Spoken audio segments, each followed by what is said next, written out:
mingi bandeko banso bazwami na kati na Apareko TV. Bandeko oyo ezali penza lokola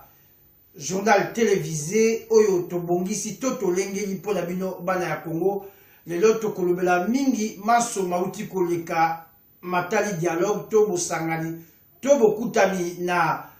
opposition pe bato tozali kobenga ba okipa ya mboka ya Congo. Batata ba mama bandeko na banzi tozali penza na makambo ebele tokolobela bino lelo mpo bana ya Congo nyonso bayeba nini ezali koleka kati ya mboka na biso Congo. Tokolobela lelo mingi dialogue euti ko échouer. Tokolobela lisusu makambo matali suspension ya football na kati na mboka ya Kinshasa. Ministre ya sport boyebi alobi te na kati na Congo na kati na Kinshasa na République démocratique du Congo ba suspendre mouvement nyonso po etalami makambo tali motopi ya ndombe ya ndemo. Sima tokobeta c'était tokolobela sur tension oyo ezali penza likolo ya mboka na biso Congo. Boyebi lelo bayini nyonso ya Congo bazali bito na bango likolo mpona kotala nini ezali koleka na mboka ya Congo. Et surtout bomonaki ba panzisango ya mboka Belgique, donc ba Belge bauti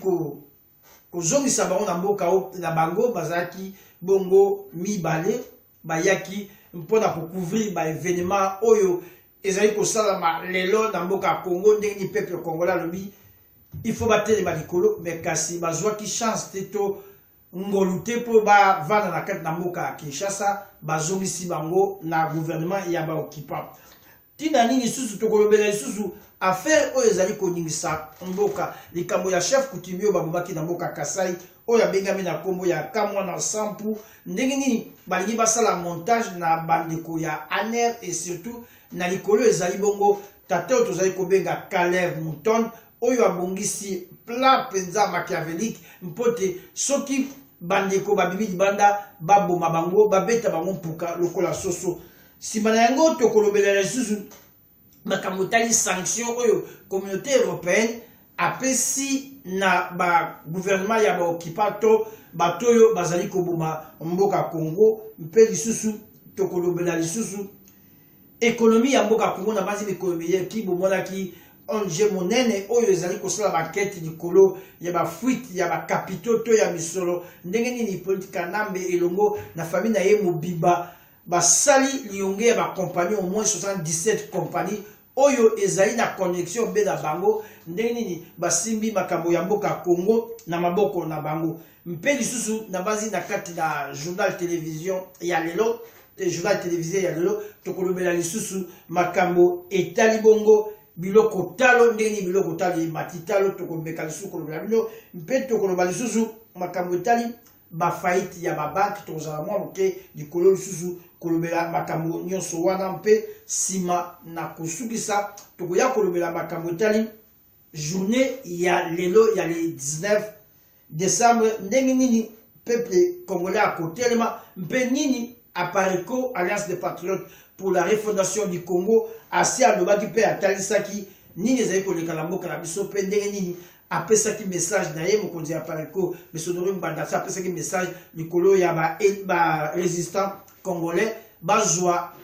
date ya le 19 ndenge nini. Ne sima nango lisusu tokoloba makambo tali la guerre froide oyo penza lelo ezali sous secrétaire banzoku bazali kobunda banzoku yango ezalaka bongo États-Unis d'Amérique lelo comme États-Unis d'Amérique na URSS na Russie. Ndenge nini batelemi kasi crise oyo ezali kosalama lelo na mikili na mpoto ezali secrétaire bato bazali kopaye bapo kase ezali biso na bino bandeko oyo tozwami bongo na mboka Congo mpe na mboka Kinshasa. Bandeko nini tokoloba lelo tolobi bandeko to mupe babengaki lisusu ligoba ya Senko ebengaki lisusu bongo kokutana to dialogue to koyokana to masolo entre ba politiciens congolais mpe ba occupant oyo bavai na kati na mboka na biso, c'est-à-dire bato oyo baza na gouvernement ya occupation pote basolola. Mais na masolo na bango nini eleki kuna tomoni te échec total esalamaki to eleki pamba te bayeba bazalaki na kati balobi na biso te eloko moko esalami awa te na kati na dialogue oyo Senko abengisaki me mutuna na biso ezali boye Senko azalaki moko ya lingomba ya bamupe oyo abimaki na dialogue oyo ya liboso abengaki ya Kanchach mais loko ni esali lelo Senko aya lisusu mpona mbala mibale kubenga opposition pe majorité présidentielle po baya basolola banga makambo ya mboka Congo mais na kati kuna élite congolaise oyo azali censé abattre la Congo to a protéger intérêt ya Congo alakisaki combien ba jouer na mission na bango ya komeka ko protéger Congo na kati na occupation bande ko to bakangonga nyonso occupation basale la occupation dialogue te pe basale la occupation ba réunion te bakendaka pe na occupation na maponamité tala encore bandeko oyo bazwami na mboka Congo balakisi combien de fois batrahir mboka mpe batiki mboka na maboko ya ba occupant oyo bazwami kuna na mboka Congo bouti komona bino moko ndenge nini bamupe balobi bango bazali kokende pe bakei déjà na mikili na Roma to na Italie pona makabuteli mayanga na bango to milulu oyo ekoleka kuna epai na bango. Alors peuple congolais botire ba leçon na maso oyo apareko to leader ya apareko azali kobeta c'était likolo na situation ya mboka na biso tozali na problème politique teta onyo tozoyi bisabino tozali na problème ya occupation lelo bomoni nini elite oyo bino bozali kotia motema nini asali lelo na kati na mboka Congo pe balobini nzokande na nzela ya secrétaire général ya IDPS ndeko oyo abengami na kombo ya Mouton Kabund bolimbisi Kabund auti ko bimisa mokanda oyo ya teli nzaka pe asigné likolo alobite na kati na masolo bavandaki kuna na rassemblement bayokani ndengini bayokani te Monsieur Hippolyte Kanambe alias Joseph Kabila avant d'abongo na moto ya mboka Congo lokola président protocolaire na kati na mboka Congo pona mbula moko mpe na 2017 bongo bakenda lisusu maponami nzokande tata otozo benga Mende Omalanga pe Tambwe Mwamba yepe alobi lisusu nzokande bipai nyoso bibale ba concession et salami ba 8 mois mai batie na kati na verre na bango ya 20 c'est-à-dire bazali ko kende malamu mpe basololi na makambo etali ba prisonnier politique balobi lisusu te bakobimisa ba prisonnier politique na bandi bitano pe basengaki lisusu Moïse Katumbi azonga na mboka Congo lokola bongo yazali exilé politique mais zokande tomolaki mikolo mileki Moïse Katumbi tango abimaki normal et gouvernement oya okipa mute pesaki Moïse Katumbi nzela aya na libanda mpo aya kosalisa nzoto alobaki azali na bokonoto ba empoisonné mais jusque là toyebi pe suite ya santé na yete batata bamama bandeko botala dialogue et botinini na kati kuna sika bazalaki koanga makambo etali dialogue ndeko Antoine Chilombo Félix Tshisekedi atindi na Twitter na yeto a tweeté na kati na réseaux sociaux alobi awa esika tovandi awa malunga mazalité échec total esalami awa to échoué na makambo nyonso toyaki mpo to bibisa Congo na occupation zokande lelo échec esalami alors tozali kosenga bongo lelo moto pito ndembo to bale lelo ezali na camp ya peuple congolais azwa responsabilité na ye mais bandeko makambo to bandeko koloba yango banda kala koyebisa bandeko na biso ya IDPS mpe ba vrai congolais bazali na rassemblement ke boyeba te maso bozali kosala lelo eloko moki kotambola te po occupation avai na mboka nyonso bozali kosala lelo ezali verrouillé d'avance pe batoyo baye kosala na bino dialogue bazali ba occupant na bandi lelo bandeko ebele bapesi raison na lingomba oyo ya pareko pe na ba résistant nyonso bazali kobenga ba congolais to ya esika moko mpo to sangana pe to préparer peuple na biso congolais mpo to bouter occupation libanda bongo si bato ya kosolola bana mboka Zokande pas ya bandeko na biso ya IDPS pe bandeko ya rassemblement et surtout la majorité oyo bazali na rassemblement ezali bato oyo bauti na G7 oyo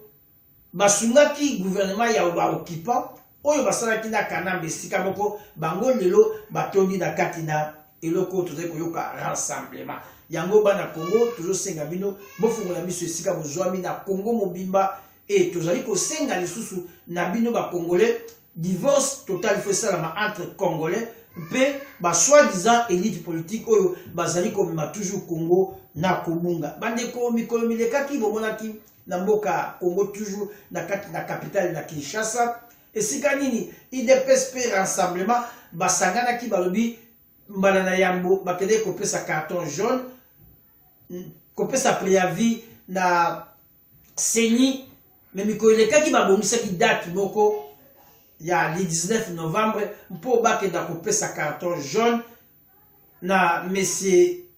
Hippolyte Kanambe mais zokande bakonzio bazwami na Kinshasa na gouvernement ya occupation balengelaki motopi ya ndembo na place Kamanyola esika nini monsieur Tshisekedi wa Mulumba alingaki akende kosangisa ba Congolais oyo bazali kolanda ye po apesa bango liloba mais tokutaki ndembo ebetaki wana kobanda tongo tina pokwa bakomaki gouvernement ya organiser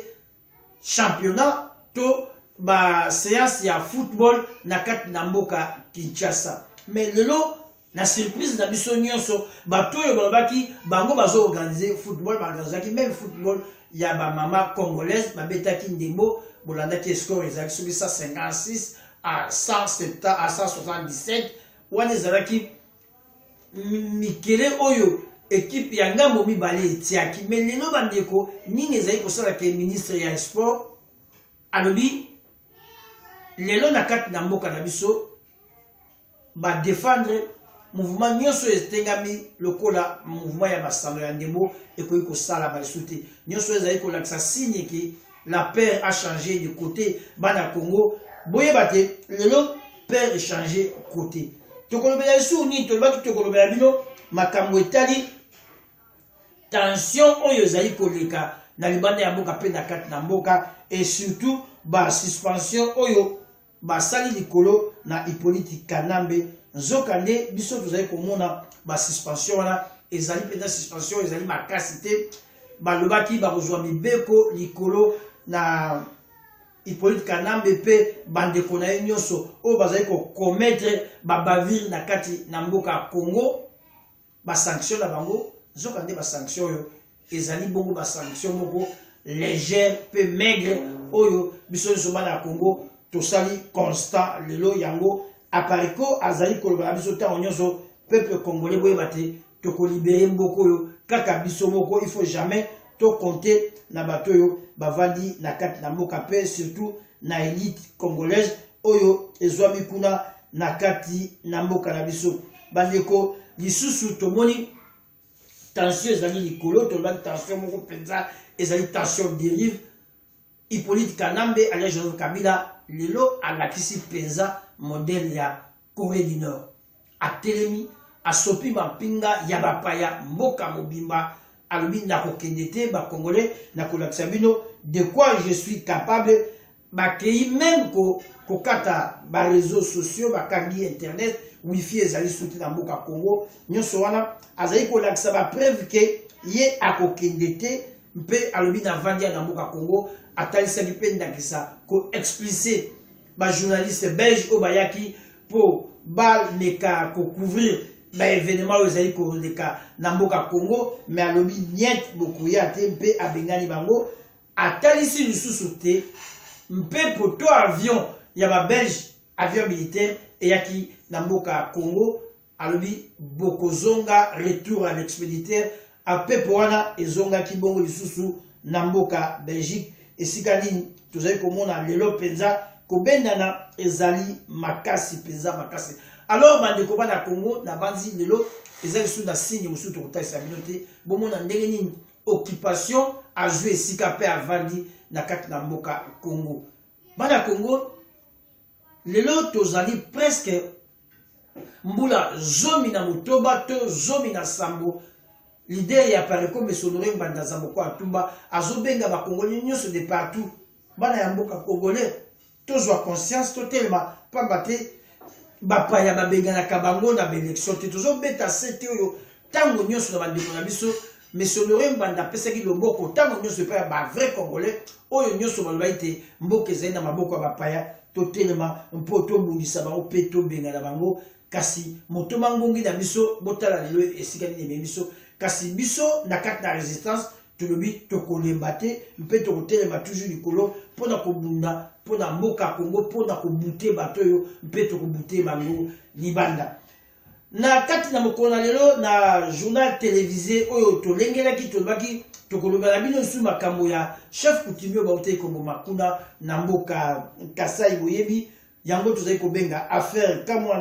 kamwina nsampu oyo lelo bazali kosala mwa prétexte likolo te baboma bakongolais balobi bato ya kamwina nsampu azali bongo na mboka Congo mais tozali na mokanda oyo ezali kocircule na kati na bareseau sociaux oyo mpenza bato oyo ya ANR bakomi balance opération moko stratégique kini ouest mpo mpenza babeta bandeko na biso bakongolais nyonso oyo bakobima masasi mpe oyo akotelema likolo babeta ye masasi surtout na mokolo na lelo yango tozali kodénonce biloko nyonso oyo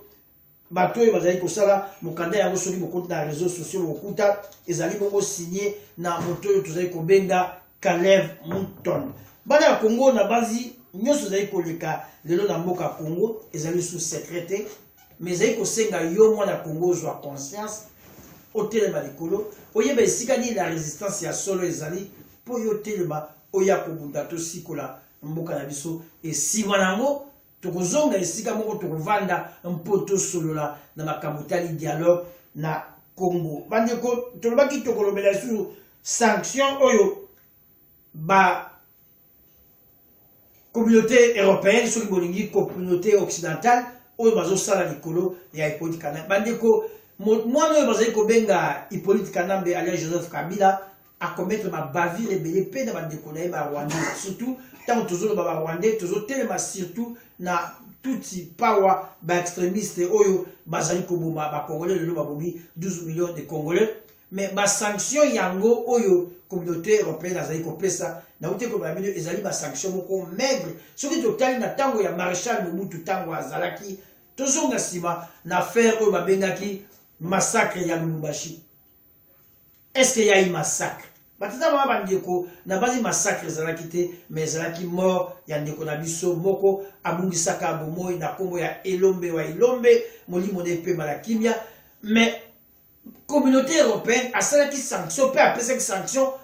tina na maréchal Mobutu azalaki chef de l'état mais est-ce que lelo nyonso oyo mwana oyo azali kosala Hippolyte Kanambe azosala na mboka na biso est-ce que boyoki tata oyo to sanction oyo communauté européenne azali kopesa tie likolo na bango est-ce que boyoki likolo na Rubero est-ce que boyoki likolo ya barwandais oyo bazali koboma biso est-ce que boyoki mpona kunda batware est-ce que boyoki bazali ebele oyo bazali kosala mosala ya mabe est-ce que boyoki sanction likolo ya Bisengimana oyo azali mokonzi ya la police batata babandeko bana Congo yango tozosenga bino tofungola biso mpe tomoni sanction oyo communauté européenne azali kosala nayo asalaki na ngonga ya Mobutu ezali mpenza oyo tobengaka mpenza sanction moko maigre ezali mpenza kozwa esika te yango bana Congo tofungola miso na makambo nyonso oyo bazali kosala ezali lokola deux poids deux mesures bana ya Congo bomoni ekonomi ya mboka Congo ekwei ebebi ekufi bomoni lelo mboka na biso Congo esika nini ezwami na makambo etali vie sociale tokoka kutu koloba te pamba te bato bakomi kovivre lelo na famille na moins ya $1 bandeko ONG moko euti kobimisa na banzi mikolo mileki botali Fortune pe famille Hippolyte Kanambe alias Joseph Kabila ndenge nini bazali na balink na basociété nyonso oyo ezali na mboka ya Congo esika nzela nyonso mbongo ya Congo ezali koleka bango bazali na main là-dessus alors biso bana Congo tulali pongi toza kobenda na biso tozo kanisa okipa ye pour asalisa biso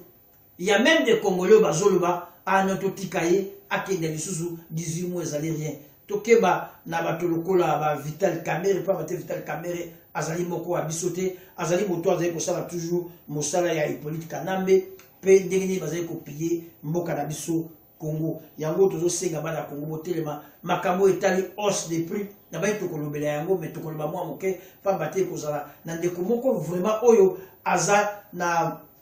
domaine ya économie na finance akubeta sete makasi likolo penza na makambo etali hausse des prix lelo tokomi wapi bana ya Congo dollar lelo na Congo ekomi tina 14 donc 140 000 francs congolais ezali bongo na valeur ya 100 $, ezali toujours komata bekomata mwana ya Congo soki ofungola biso te alors okoyeba ekozala mpasi pe mawa yango tolobaki biso depuis misonore mbanda za moko atuba abima na place publique alobaki mboka na biso eza na maboko ya bapaya mboka na biso ezwami na maboko ya bapaya tobunda toza na date moko pe délai moko victoire pe tokolonga tokolibere mboka oyo mais il faut tobunda mikolo nyonso tozali na date te yango moni mikolo elekaki alobaki ba vrai patriote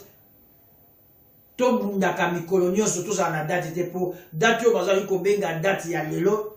ezalaki date oyo na convention na constitution oyo baoccupant pe bakolabo babongisaki batiaki ezali date na bango mais biso tozali na date nyonso oyo tokokutana na bango yango tokosala mosala na biso yango tozosenga bana ya Congo totia date moko te me date nyonso ezali date oyo tozobundela mboka na biso Congo le 18 le 19 le 20 le 21 mokonzi alobaki même le 30 donc ba date nyonso tant que baoccupant bafai na mboka na biso alors tozali obligé tant nyonso tobundela bango bandeko bana Congo tolobaki tokodévelopper mwa moke mais wana sengeli penza na ndeko aza na domaine na makambo tali finance pe makambo tali économie ba faillite momoni ezali ya koloba te na kati na Congo ndenge nini ba banque esali faillite na kati na mboka na biso Congo bana Congo boyeba te likambo ezali na mosala tozobenga bino lisusu toyebisa bino te biso ba Congolais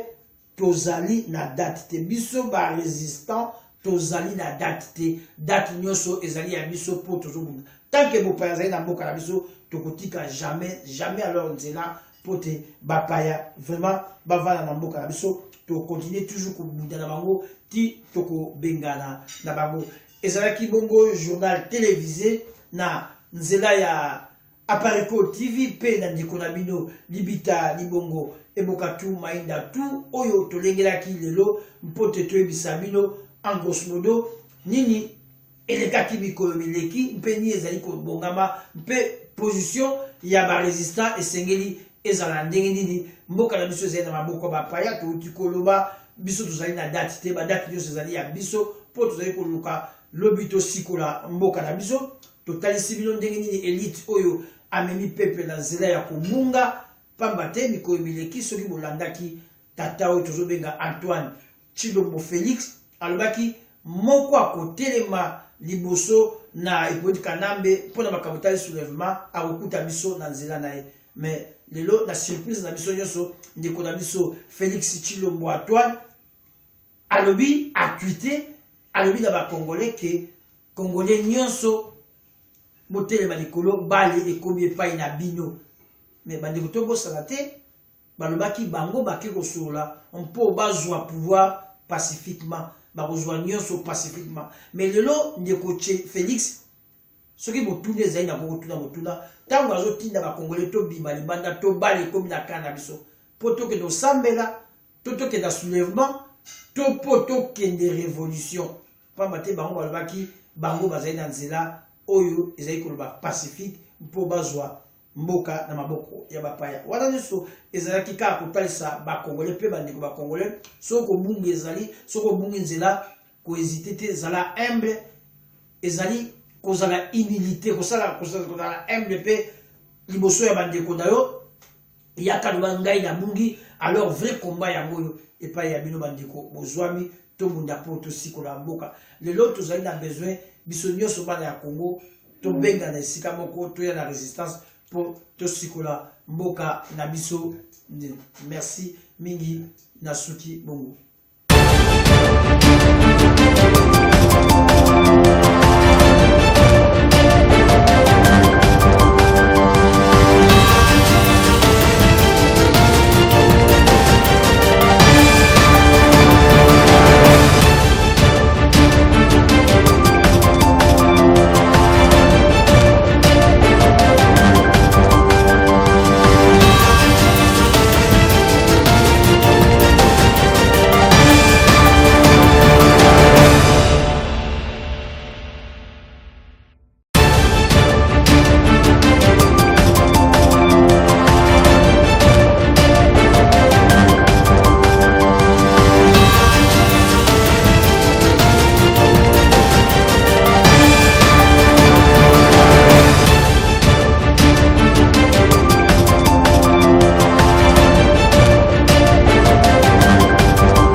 mingi bandeko banso bazwami na kati na Apareko TV.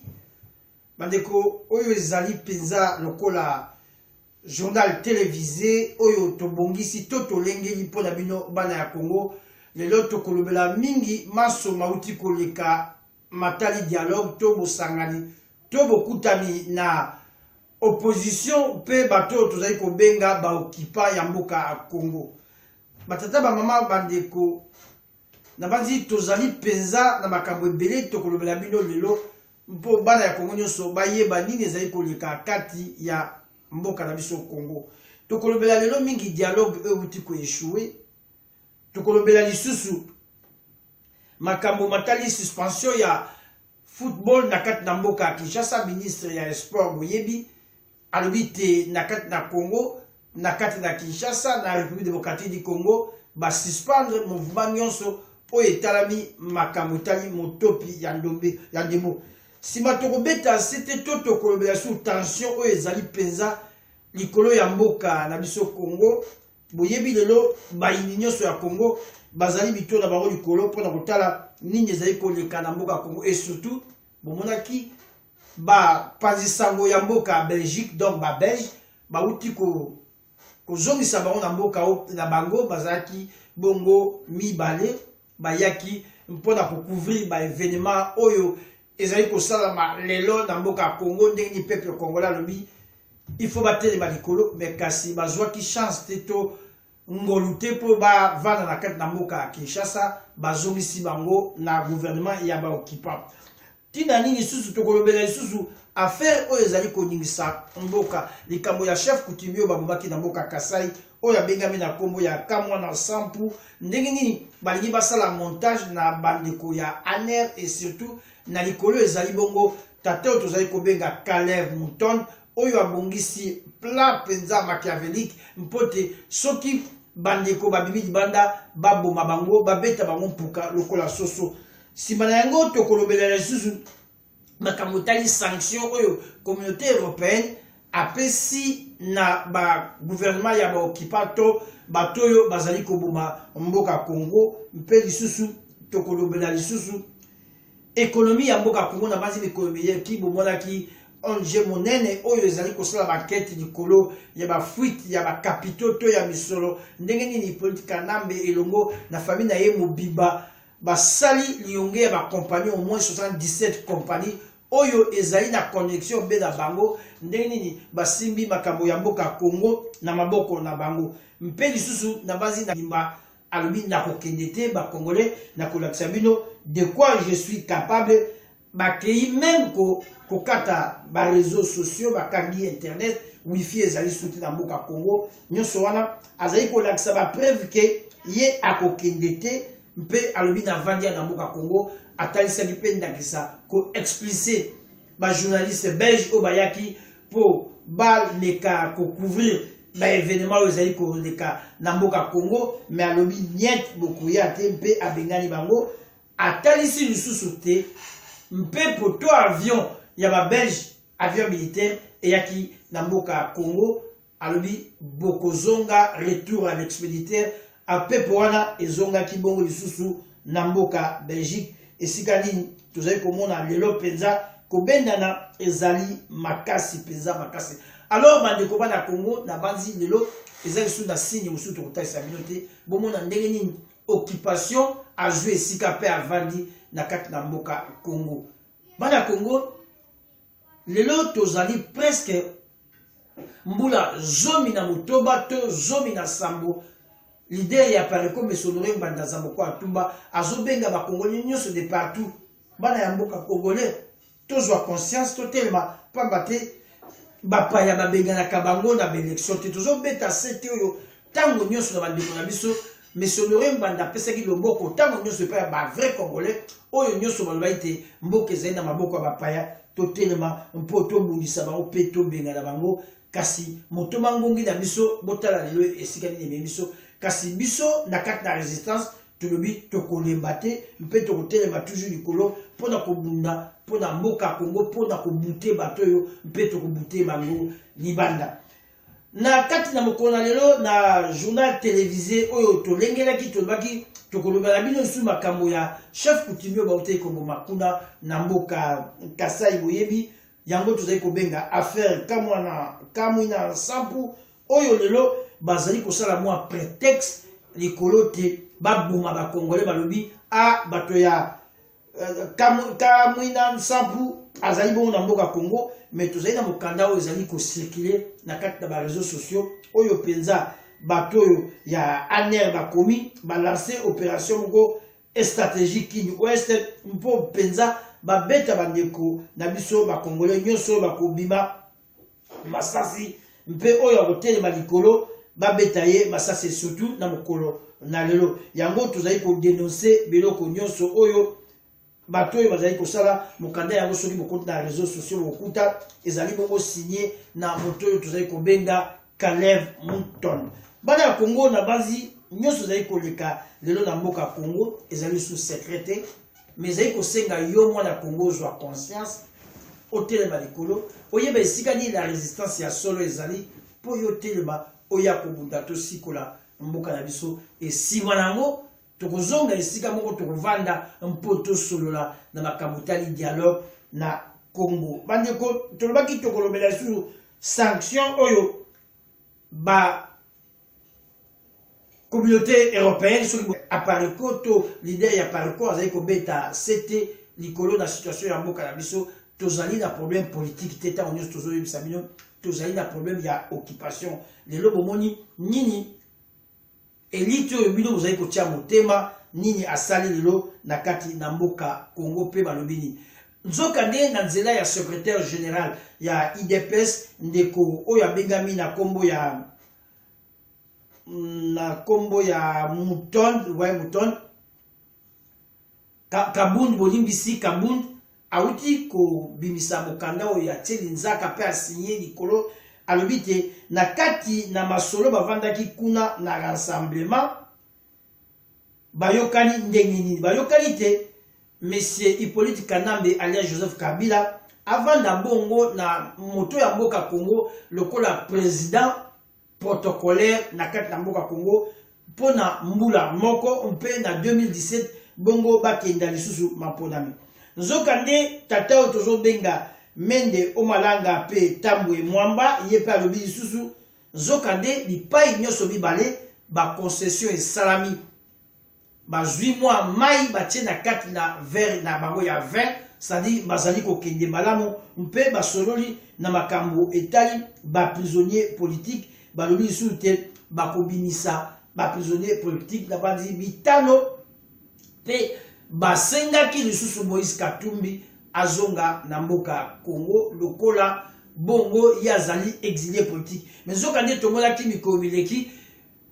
Moïse Katumbi tango abimaki normal et gouvernement oyo okipa moto epesaki Moïse Katumbi nzela aya na libanda mpo aya kosalisa nzoto alobaki azali na bokonoto bampoisonné mais jusque là toyebi mpe suite ya santé na ye te batata bamama bandeko botala dialogue eboti nini na kati kuna esika bazalaki kohanga makambo etali dialogue ndeko Antoine Chilombo Félix Tshisekedi atindi na Twitter na ye to atwite na kati na réseaux sociaux alobi awa esika tovandi awa malonga mazali te échec total esalami awa to échoué na makambo nyonso toyaki mpo tobimisa Congo na occupation nzoka nde lelo échec esalami alors tozali kosenga bongo lelo motopi to ndembo to bale lelo ezali na camp ya peuple congolais azwa responsabilité na ye mais bandeko makambo oyo tobandeki koloba yango banda kala koyebisa bandeko na biso ya IDPS mpe ba vrai congolais oyo bazali na rassemblement ke boyeba te maso bozali kosala lelo eloko moki kotambola te mpo occupation avai na mboka nyonso bozali kosala lelo ezali verrouillé d'avance mpe bato oyo baye kosala na bino dialogue bazali baoccupant na bandi lelo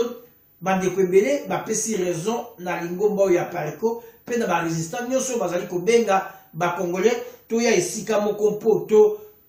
sangana mpe to prépare peuple na biso congolais mpo to bute occupation libanda bongo nsima toya kosolola bana na mboka Zokande pas y a bandeko na biso ya IDPSP bandeko ya rassemblement et surtout la majorité oyo bazali na rassemblement ezali bato oyo bauti na G7 oyo